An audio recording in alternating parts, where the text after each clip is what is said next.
nos habíamos quedado en enfermedad por reflujo gastroesofágico. Comentamos que en cuanto al diagnóstico, el manejo inicial era iniciar con la prueba terapéutica, que era con inhibidores de bomba de protones, por 2 semanas. Posterior a esto, habíamos platicado que podíamos indicar una endoscopía en aquellos pacientes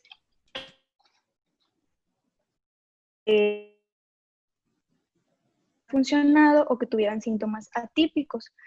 Y bueno, aquí quería mencionarles que existen distintas clasificaciones que nos sirven para homologar pues lo que el radiólogo encuentra, para todos hablar ahora sí que el mismo idioma.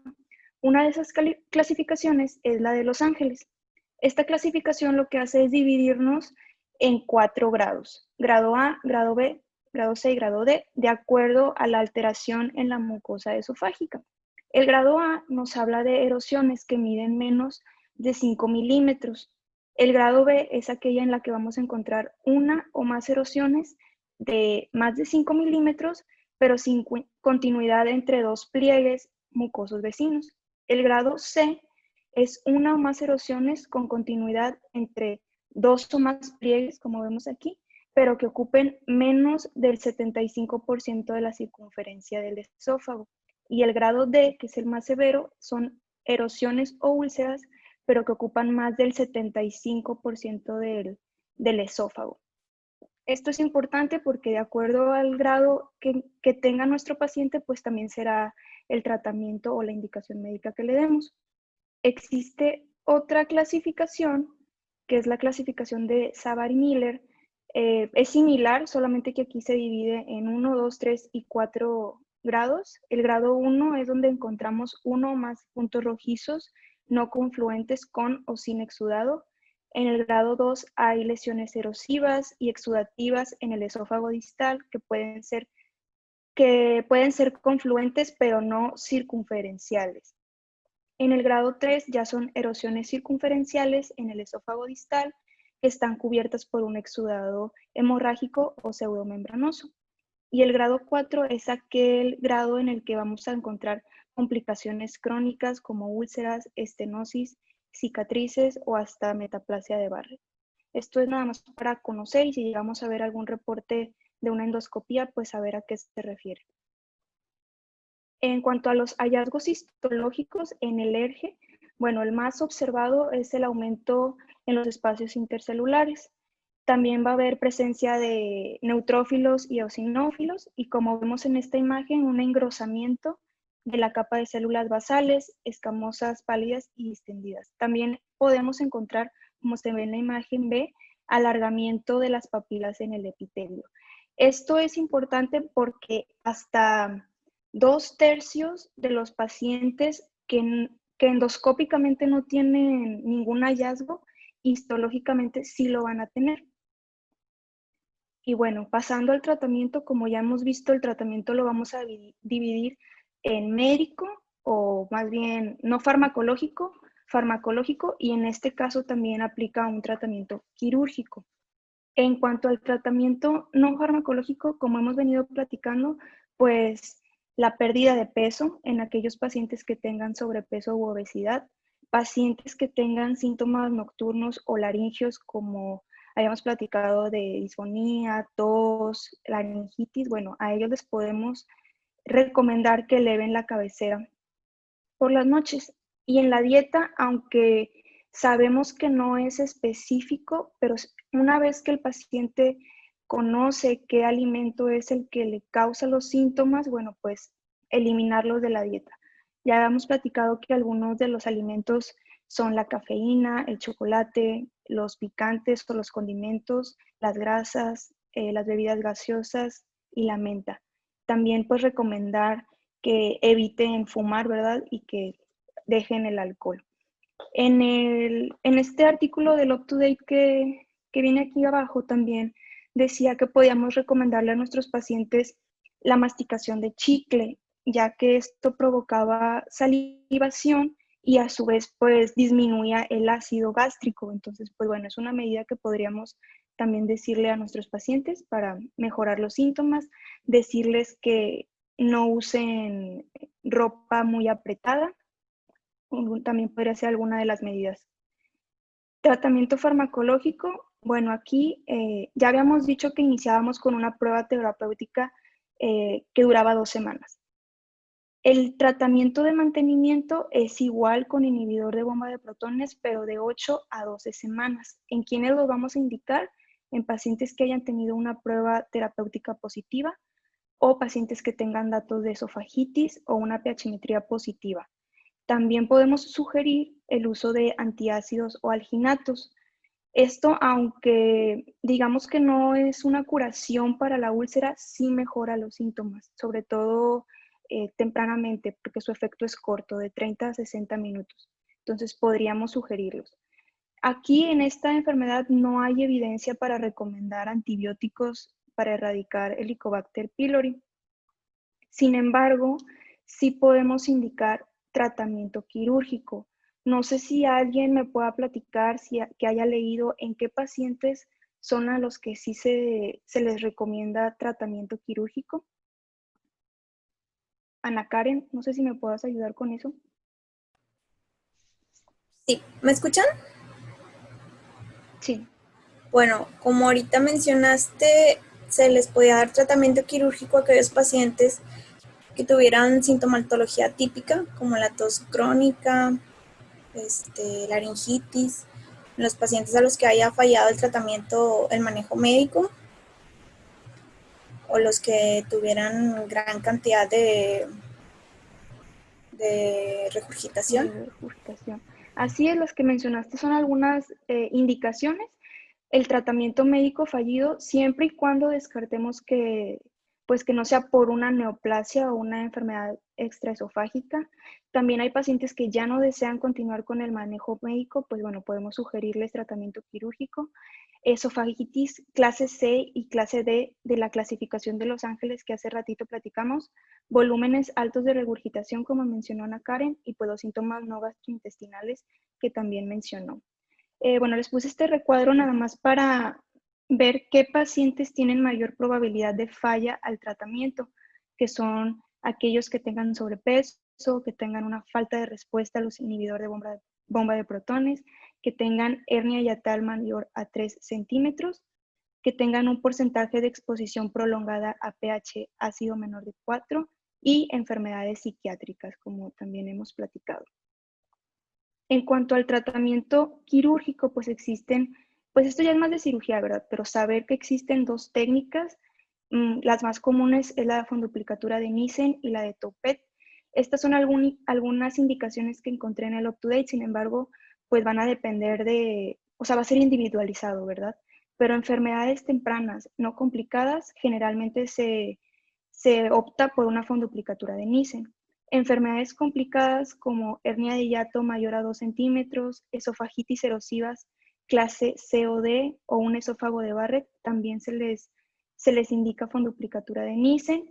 Aquellos que tengan una disminución en la motilidad esofágica, se puede optar por una Toupet. ¿En qué difieren? Bueno, como vemos aquí en la imagen, en el, pues digamos que el fondo gástrico se va a utilizar como esfínter esofágico inferior, va a ser la función. Entonces, si el fondo gástrico envuelve en 360 grados al esófago, hablamos de una Nissen. Y si lo envuelve hasta 270 grados, hablamos de una fondoplicatura Toupet. Se ha visto que hasta un 85-90% de los pacientes sometidos a la cirugía de Nissen mejoran, o sea, hasta el 90% mejoran. Y del porcentaje que no mejora, queda con síntomas tanto de disfagia como de distensión. 11% presentaban disfagia y hasta un 40% presentaban distensión.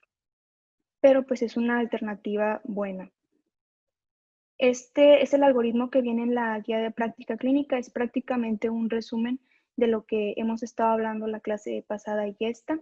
Como mencionamos, pacientes con síntomas típicos de ERGE se les indica la prueba terapéutica. De ser positiva, iniciamos tratamiento médico de mantenimiento de 8 a 12 semanas. ¿Hay recaída? No. lo damos de alta. Pacientes que tengan recaída o que tengan una prueba terapéutica negativa o que tengan síntomas atípicos, iniciamos con una endoscopía con biopsia. Si nos muestra que hay una esofagitis erosiva, indicamos tratamiento médico de mantenimiento de 8 a 12 semanas. ¿Mejora clínicamente? Sí. Bueno, valoramos si nuestro paciente continúa con tratamiento médico o le podemos dar la opción del tratamiento quirúrgico o si es candidato, ¿verdad? Si no mejora clínicamente, cambiamos de inhibidor de bomba de protones, doblamos la dosis o agregamos, como habíamos platicado, antiácidos o alginatos. ¿Mejora clínicamente? Bueno, valoramos la preferencia del paciente si continúa con tratamiento médico o quirúrgico. Si no mejora, bueno, aquí ya nos podemos ayudar de otros métodos diagnósticos como la manometría y la pH-metría para ver algún diagnóstico diferencial. Si en la endoscopía con biopsia no había esofagitis erosiva, pues entonces podemos indicar una pH-metría con impedancia. De ser positiva, indicamos tratamiento médico y nos vamos por todo este caminito. Si es negativa, entonces indicamos una manometría para ver algún diagnóstico diferencial. Y bueno, eso sería en cuanto a enfermedad por reflujo gastroesofágico. No sé si tengan alguna duda o si podamos pasar a úlcera péptica. ¿Ok? Bueno, entonces, para hablar de úlcera péptica, primero hay que definirla, ¿verdad? Saber que la úlcera péptica es una patología del tracto gastrointestinal superior y que está caracterizado por un daño o lesión en la pared gástrica o duodenal. Tiene que penetrar más allá de la capa muscular de la mucosa con tejido de granulación y que sea endoscópicamente mayor de 5 milímetros. Recordemos que es secundaria a la secreción de pepsina y de ácido gástrico. Y bueno, como hemos estado comentando en la sesión pasada y en esta, en México no tenemos estadísticas para saber la incidencia o la prevalencia de estas enfermedades. En el UpToDate encontré que en una revisión sistemática que hicieron en Estados Unidos, la incidencia de enfermedad ulcerosa péptica fue de un caso por 1,000 personas año en la población general. Entonces, bueno, eso nos puede también servir a nosotros para ver cómo podría ser el panorama aquí en México. En cuanto a la etiología de la úlcera péptica, es bien importante mencionar que los dos factores principales en esta enfermedad son la infección por Helicobacter pylori y el uso de AINES. La Helicobacter pylori afecta la fisiología gastrointestinal, incluida la secreción de ácido gástrico y los mecanismos de defensa que tiene la mucosa. Sin embargo, la prevalencia de esta bacteria está disminuyendo en países desarrollados. ¿Por qué? Pues porque la higiene ha mejorado y hay menor tasas de transmisión. Sin embargo, en lugares como África, América del Sur, ahí sí la prevalencia todavía sigue siendo mayor. En cuanto a los AINES se asocian hasta un aumento de 4 veces el riesgo de desarrollar úlcera péptica y también en mayores complicaciones, como son el sangrado gastrointestinal, que ahorita vamos a ver en la clase que sigue, la perforación y la obstrucción pilórica.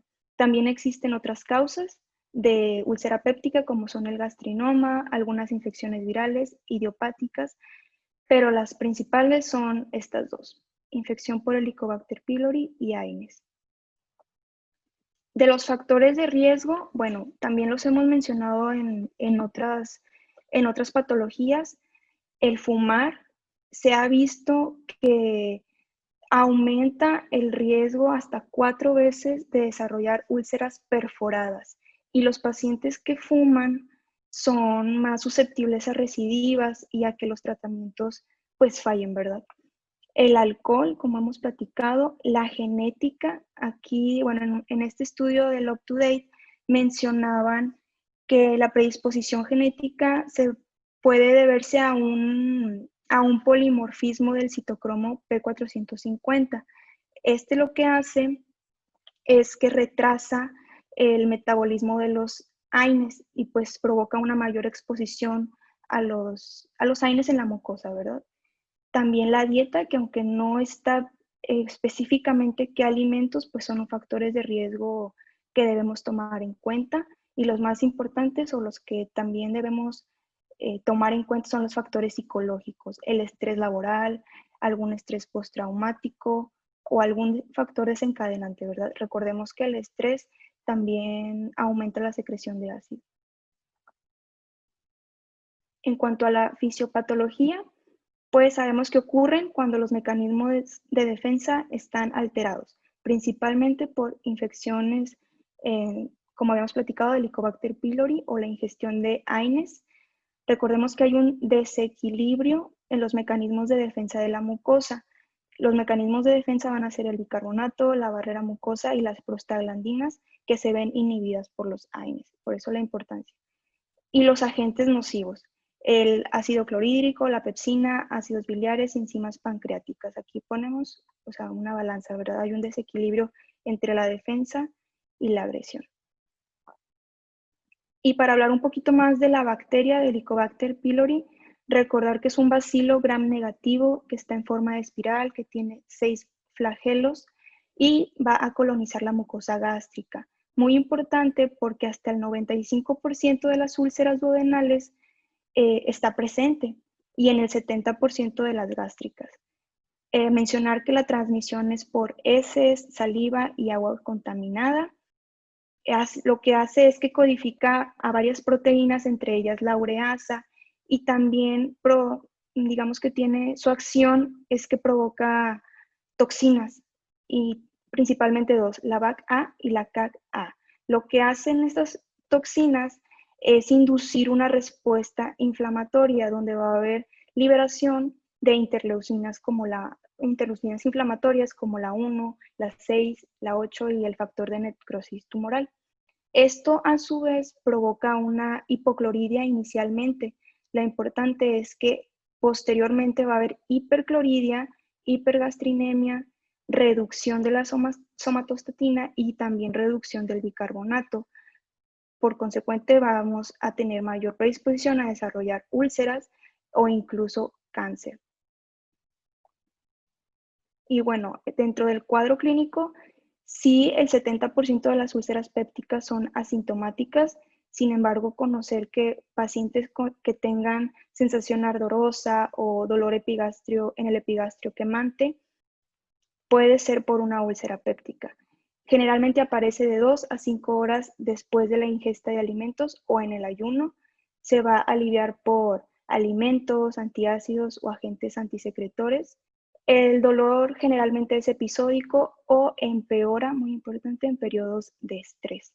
Síntomas asociados que podemos encontrar, pues la plenitud abdominal, náuseas, vómito, saciedad temprana, pérdida de peso, anorexia y pirosis también puede encontrarse. Bueno, sabemos que úlcera péptica es un término general, pero podemos dividirla también en úlcera gástrica, úlcera duodenal o hasta úlcera esofágica. No sé si alguien recuerde o quiera platicarnos acerca de las diferencias de este tipo de úlceras.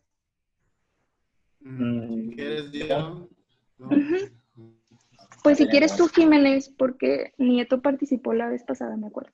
Ok. Bueno, además de la localización, como ya habíamos mencionado, creo, la úlcera gástrica se encuentra en la curvatura menor y la úlcera duodenal, pues en la primera porción del duodeno. Es una de las diferencias.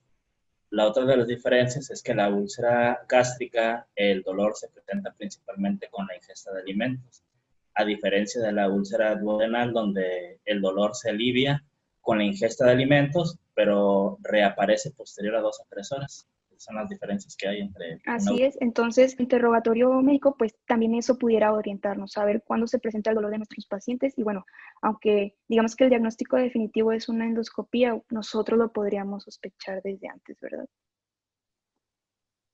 Bueno, incluso aquí se los puse, el diagnóstico es clínico, pero lo establecemos definitivamente mediante la visualización directa de la úlcera. Y la endoscopía superior es la prueba gold estándar para la detección de úlceras y para descartar también la presencia de neoplasias. Digamos que la podemos dividir en dos tipos o dos clases, como son endoscopía temprana. Esta la vamos a, o se le denomina endoscopía temprana, aquella a la en la que la vamos a realizar cuando sospechemos de úlcera péptica y el paciente tenga edad mayor a 55 años o tenga síntomas de alarma. Y la endoscopía de control es aquella en la que confirmamos la curación de la úlcera gástrica. ¿A qué pacientes se les va a tomar biopsia? Aquellos en los que se presente una masa ulcerada que sobresalga de la luz, que tengan pliegues que rodean la úlcera en forma de palillo o fusionados y márgenes de úlceras colgantes, irregulares y engrosadas. En estos pacientes, pues sí hay que tomar una biopsia, ¿verdad? Descartar alguna neoplasia. También se puede indicar una serie esófago-gastroduodenal, pero es cuando, o generalmente es cuando no se cuenta con una endoscopía temprana. También es de utilidad porque sí nos sirve para localizar, para ver si está perforada o no, para ver la extensión de la úlcera gástrica y la duodenal. También podría utilizarse. Y en cuanto a las pruebas diagnósticas para comprobar o descartar la presencia de Helicobacter pylori, que es importante, tenemos varias. La primera de ellas es la serología, en la que vamos a identificar antígenos en sangre. Tiene una sensibilidad y especificidad de hasta el 90%.